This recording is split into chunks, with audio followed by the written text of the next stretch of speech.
Let's talk about something we all do, whether we admit it or not: lying. From little white lies like "I'm almost there when you still getting dressed," to the bigger, more harmful ones that can break trust, lying is part of human behavior. But why do we lie? Why is it that even people who value honesty sometimes find themselves bending the truth? The answer isn't simple, because lying isn't always about being bad or deceitful. Sometimes it's about protection, fear, or survival. Let's unpack this. 1. Fear, the root of many lies. At its core, lying often begins with fear. Fear of being judged, rejected, punished, or losing something valuable. Think about when a child lies about breaking a vase.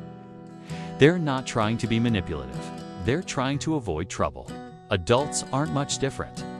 We lie to our partners, our bosses, or even ourselves when we're scared of the consequences of the truth. In many cases, lying feels like a shield, a quick way to avoid discomfort or pain, even if it's temporary. But here's the twist.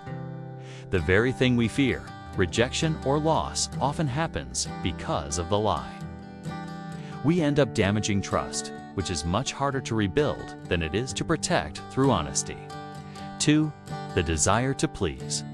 Another reason people lie. We want to be liked. We want others to think well of us. So, we exaggerate stories, agree with opinions we don't share, or hide parts of ourselves that might not be accepted. It's social camouflage, a way to fit in and maintain harmony. This type of lying often comes from kindness or empathy. We don't want to hurt feelings, so we say, "No, you look great," even if we don't mean it. But there's a delicate balance. Lies told to make others feel good can backfire, especially when honesty, delivered with care, would have built deeper trust. 3. Self-protection and ego. Then there's the ego, that fragile part of us that wants to look good, competent, and in control. When people feel their image or pride is threatened, lying can be a defense mechanism. Someone might lie about their achievements, income, or experiences to preserve a certain self-image, to feel worthy or superior. In a world where social media magnifies appearances, this pressure is even stronger. The lie becomes a way to hide imperfections or insecurities, a mask for what we fear isn't enough. 4. Habit and conditioning. Believe it or not, some people lie out of habit.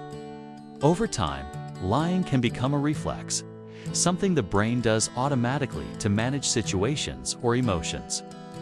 Maybe they grew up in an environment where honesty was punished, or where lying was the only way to get by.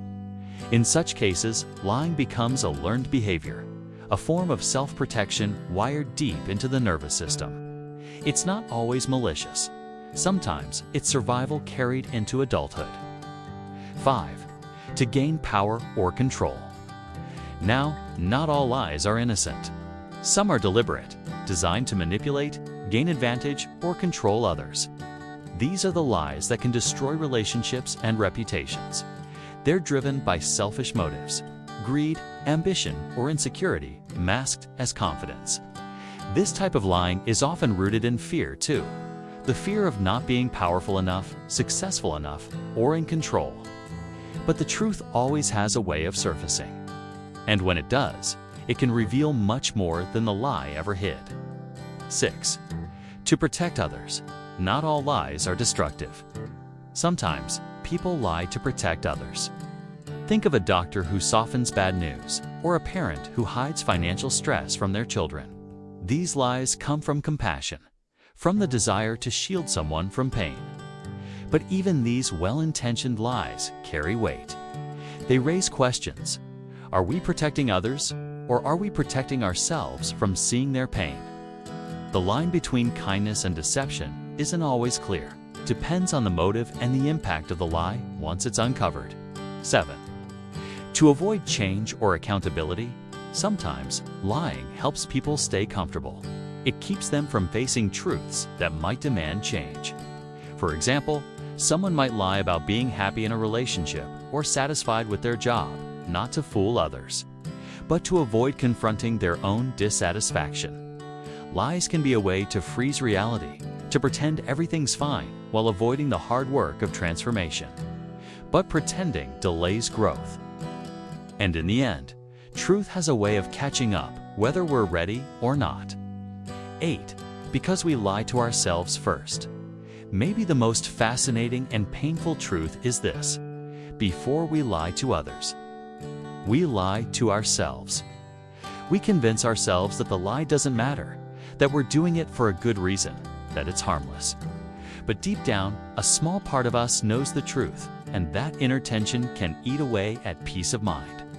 Honesty, on the other hand, requires courage. It's uncomfortable, vulnerable, but it's also freeing. When we face truth, even the hard kind, we make space for real connection, for growth, for authenticity. So why do people lie? Because they're human. Because they're afraid, or they care too much, or not enough. Because they want to be loved, protected, respected, or simply understood. Lying is a mirror. It reflects our fears, our desires, and our struggle to be both accepted and true at the same time. But the path forward isn't about perfection. It's about awareness. The more we understand why we lie, the more we can choose honesty, even when it's hard. And that's where real strength lies.